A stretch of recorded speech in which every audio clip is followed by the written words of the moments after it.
Hi friends, எல்லாருக்கும் வணக்கம். இப்போது நம்ம என்ன பார்க்க போகிறோன்னா, நான் வந்து வாழைத்தண்டு கூட்டு தான் செய்ய போகிறேன். எப்படி செய்யலாம்னு பார்க்கலாம் வாங்க. பாருங்கள், நான் வந்து சின்ன சைஸ் குக்கர் வச்சுருக்கேன். நான் வந்து ஒரு சின்ன டம்ளரில் 1 டம்ளர் துவரம்பருப்பும் 1/2 டம்ளர் சிறுபருப்பும் சேர்த்து ஊற வச்சுருக்கேன். ஊற வச்சு வாஷ் பண்ணி வச்சுருக்கேன். அது இப்படி டேரெக்டாக சேர்த்துக்கலாம்.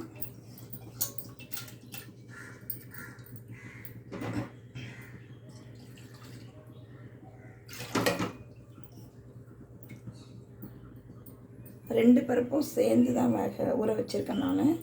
அப்படி செய்யும் போது நல்லா குழைவாக வரும். குழந்தைங்களுக்கு டைரெக்டாக அப்படியே சாதத்தில் போட்டு மிக்ஸ் பண்ணி கொடுத்துடலாம், டிஃப்ரென்ஸ் தெரியாது. ஒரு மீடியம் சைஸ் தண்டு வந்து நான் நல்லா பொடிசாக கட் பண்ணி வச்சுருக்கேன். அது இதோடு சேர்த்துக்கிறேன்.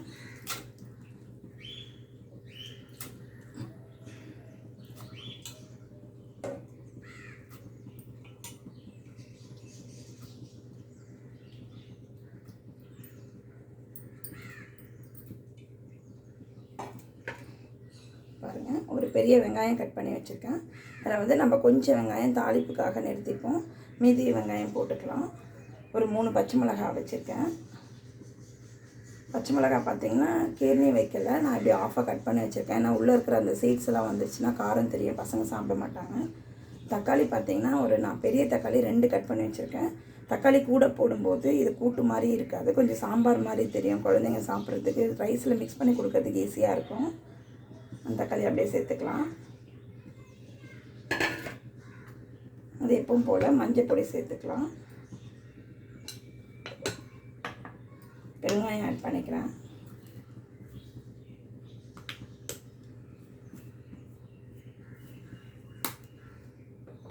இப்போ இந்த ஸ்டேஜில் வந்து நம்ம சாம்பார் பொடி இருந்தால் சேர்த்துக்கோங்க. என்கிட்ட சாம்பார் பொடி தீர்ந்துருச்சு, அதனால் நான் வந்து குழம்பு மிளகாத்தூளே போட்டுக்கிறேன். நல்லா 1 ஸ்பூன் அளவுக்கு போட்டுக்கலாம்.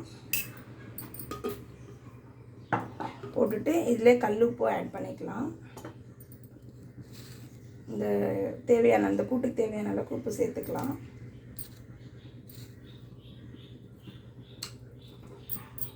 சேர்த்துட்டு கொஞ்சம் தண்ணி ஆட் பண்ணிக்கலாம்.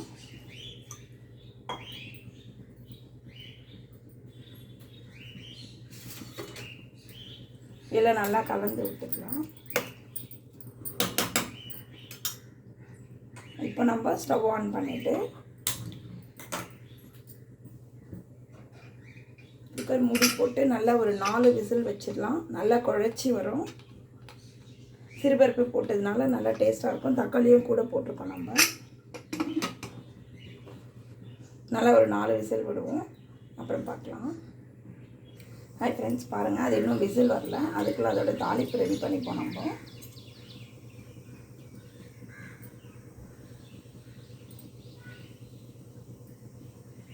நான் வந்து ஒரு 3 ஸ்பூன் எண்ணெய் போட்டிருக்கேன். இவ்வளோ எண்ணெயும் அந்த கூட்டோட தாளிப்புக்காக கிடையாது. ஒரு 1/4 கிலோ கேரட் பொரியல் பண்ண போகிறேன். அது ஒன்றா தாளிச்சிட்டு கொஞ்சம் கூட்டுக்கு தாளிப்பு மட்டும் எடுத்துக்கிட்டு இதோட இதை ஆட் பண்ணிக்கலாம். எண்ணெய் சூடாகட்டும்.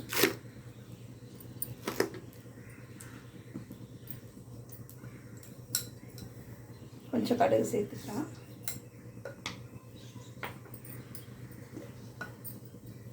கொஞ்சம் சீரகம் ஆட் பண்ணிக்கலாம்.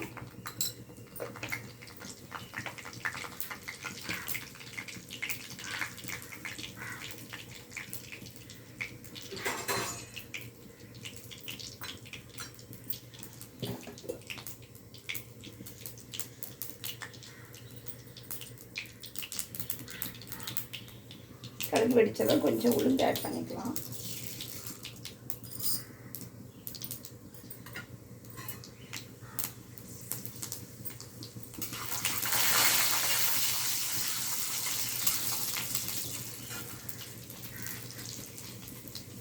கருவேப்பிலை கொஞ்சம் போட்டு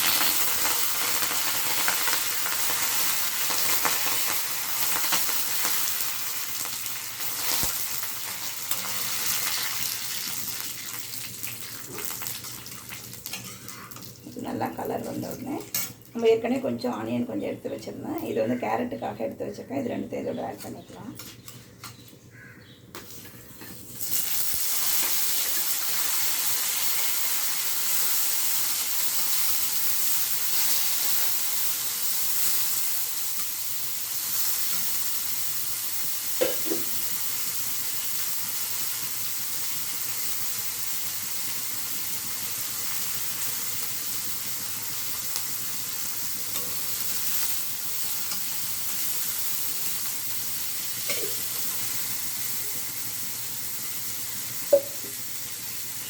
இது நல்லா வதங்கி வரட்டும்.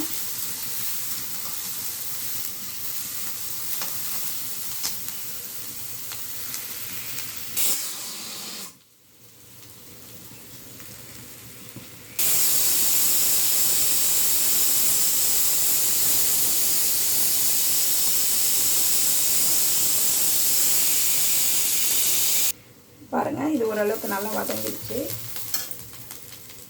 இப்போ நம்ம இது வந்து கூட்டுக்கு கொஞ்சம் எடுத்துக்கலாம். இந்த அளவுக்கு நம்ம கூட்டுக்கு எடுத்துக்கலாம்.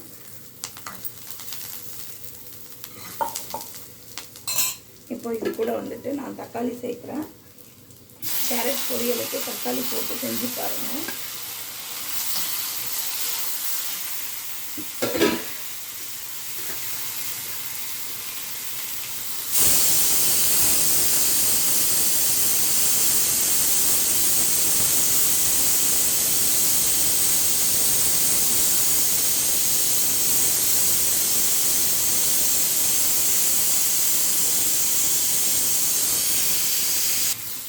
கேரட் பொரியலுக்கு தக்காளி போட்டு செஞ்சு பாருங்கள், நல்லா டேஸ்ட்டாக இருக்கும். குழந்தைங்களும் விருப்பமாக சாப்பிடுவாங்க. இப்போ இது கூட வந்து ஒரு 2 பச்சை மிளகாவும் ஒரு 2 பல் பூண்டு வந்து பொடிசாக கட் பண்ணி வச்சுருக்கேன். அது இதோடு சேர்த்துக்கலாம்.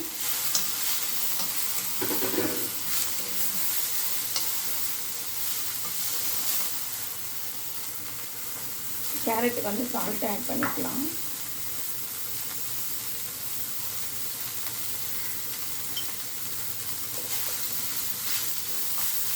இது வந்து இப்போ 3 விசில் வந்துடுச்சு. இன்னும் 1 விசில் வந்து ஆஃப் பண்ணிடுவோம். இங்கே பாருங்கள், நான் 1/4 கிலோ கேரட்டை பொடிசாக கட் பண்ணி வச்சுருக்கேன். அதை இப்போ இதை ஆட் பண்ணிக்கலாம்.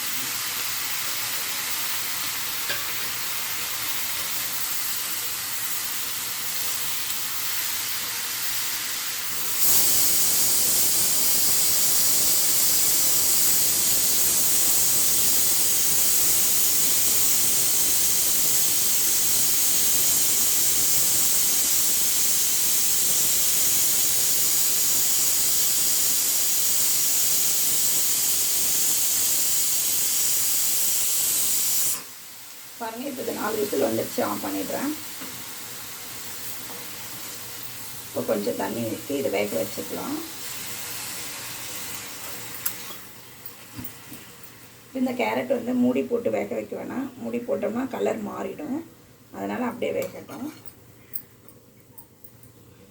ஒரு 10 நிமிஷம் கழிச்சு பார்க்கலாம். பாருங்கள் ஃப்ரெண்ட்ஸ், இப்போ கேரட் நல்லா வெந்துடுச்சு. தண்ணியெலாம் சுண்டிடுச்சு. கொஞ்சமாக மல்லித்தழை ஆட் பண்ணிக்கலாம். கொத்தமல்லி போட்டுட்டு ஸ்டவ் ஆஃப் பண்ணிடலாம். நான் சொன்ன மாதிரி கலர் மாறவே இல்லை பாருங்கள். பாருங்கள், தக்காளியெல்லாம் போட்டதுனால நல்லாயிருக்கும், டேஸ்ட்டாக இருக்கும். குழந்தைங்க வந்து அவாய்ட் பண்ணவே மாட்டாங்க.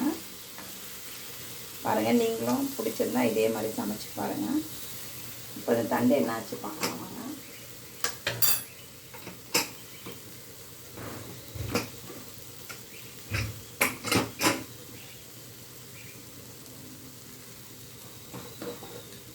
நல்லா வெந்திருக்கு.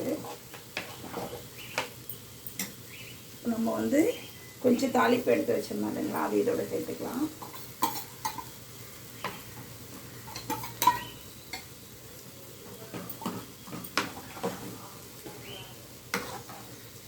நல்லா கரண்டியில் பின் பக்கம் நல்லா குழச்சி விட்டுப்போம்.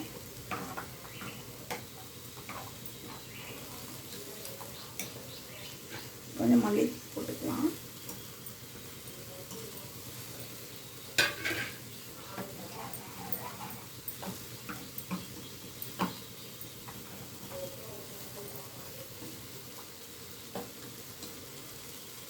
பாருங்கள், இதை அப்படியே நம்ம குழந்தைங்களுக்கு லஞ்ச் பேக் பண்ணி கொடுத்துடலாம். ரைஸோடு மிக்ஸ் பண்ணி கொடுத்துருவோம். இப்போ கேரட் வேலையும் முடிஞ்சிருச்சு. பாருங்கள் ஃப்ரெண்ட்ஸ், பிடிச்சிருந்தா நீங்களும் இதே மாதிரி சமைச்சு பாருங்கள்.